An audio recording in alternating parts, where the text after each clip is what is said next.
Shah news में आपका इस्तकबाल है। ताज़ा तरीन खबरों के लिए देखते रहिए शाह न्यूज। మొదటి క్లాసు ఈ క్లాసు వెనుక కర్త క్రియ మన ప్రియతమ మనం నివసిస్తున్న ప్రాంతము తెలంగాణ. ఇది ఉత్తరాన గోదావరి, దక్షిణాన కృష్ణానది మధ్య ఉన్న దోమ్ అంటే రెండు నదుల మధ్య ప్రాంతం.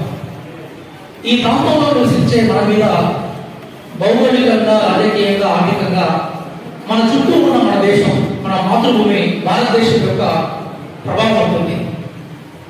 కశ్మీర్ నుంచి కన్యాకుమారి వరకు, థార్ ఎడారి నుంచి ఐజోల్ వరకు విస్తరించిన దేశమే మన భారతదేశం. మన దేశం మీద ప్రపంచం యొక్క ప్రభావం ఉంటుంది. ప్రపంచం మీద మన దేశం యొక్క ప్రభావం ఉంటుంది. ఆర్కిటిక్ ఖండం నుంచి మొదలుకుంటే అంటార్కిటికా వరకు, ఉత్తర దక్షిణ అమెరికా నుంచి మొదలుకుంటే యురేషియా, ఏషియా వరకు ఈ మొత్తం భూగోళం ఏదైతుందో అది మన ప్రపంచం. ఈ ప్రపంచం మీద సూర్యకుటుంబం ప్రభావం ఉంటుంది. ఎందుకోసం అంటే సూర్యుడు చుట్టూ తిరుగుతున్న 8 గ్రహాలు, 9వ గ్రహంగా ప్లూటోను తీసేస్తాం కాబట్టి దానికి ప్రభావం ఉంటుంది. సూర్యకుటుంబం మీద విశ్వ ప్రభావం ఉంటుంది, పాలపుత్ర ప్రభావం ఉంటుంది. ఈ చరాచర విశ్వంలో మన భూగోళం ఒక గోళం అంటే ఆ భూగోళం మీద ఉన్న దాదాపుగా 200 దేశాల్లో భారతదేశం ఒక దేశం అయితే భారతదేశంలో ఉన్న 20 రాష్ట్రాల్లో తెలంగాణ రాష్ట్రం. మరి రేపు ప్రభుత్వ ఉద్యోగాల్లో మనం సంసిద్ధమవుతున్నప్పుడు మన రాష్ట్రం గురించి, మన దేశం గురించి, మన ప్రపంచం గురించి మన పరిచయం ఏర్పడాలి. ఆ పరిచయమే రేపు ప్రజలకు సేవ చేసే క్రమంలో మనల్ని నిష్ఠాతుగా తీర్చిదిద్దుతుంది.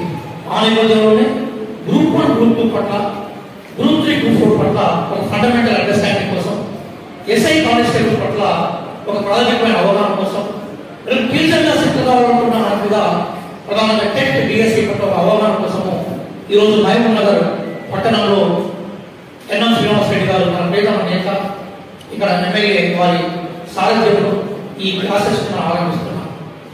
These classes are going to focus on 3 or 4 important aspects. One is general studies. Friends, you have to know the general studies subject is very important. General studies, సాధారణ విజ్ఞానం, మనకు తెలిసిన మన భూగోళం, అవర్ జియోగ్రఫీ, మనకు తెలిసిన మన ఎకానమీ, అర్థశాస్త్రం. మహబూబ్ నగర్ పట్టణంలో మొదటిసారిగా ఈ అంబేద్కర్ కళాభవన్ ప్రాంగణంలో కాంపిటేటివ్ ఎగ్జామ్స్ కోచింగ్ను ఈరోజు ప్రారంభం చేసుకున్నాం.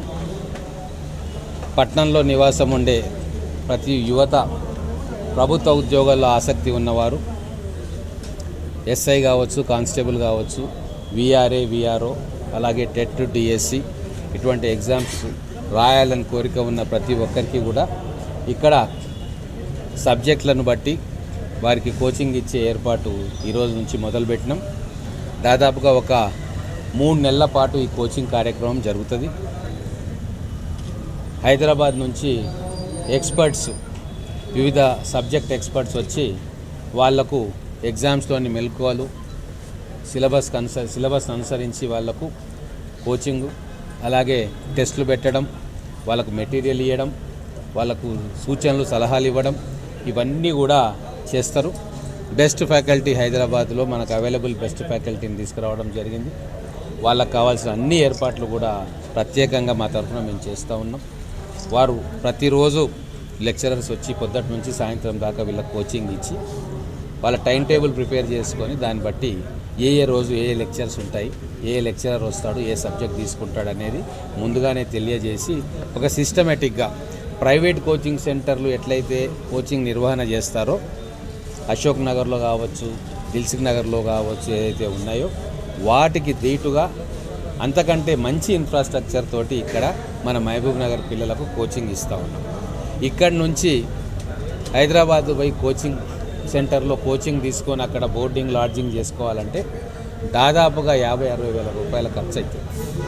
ఎందుకంటే అక్కడ అకామిడేషన్ తీసుకోవాలంటే నెలకు 10,000 రూపాయలు మినిమం అవుతుంది.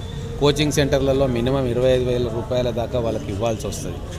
తర్వాత ఇల్లు వదిలేసి అక్కడికి వెళ్ళాల్సి వస్తుంది. గృహిణులు, చిన్నపిల్లల తల్లులు వాళ్ళైతే పోలేని పరిస్థితి.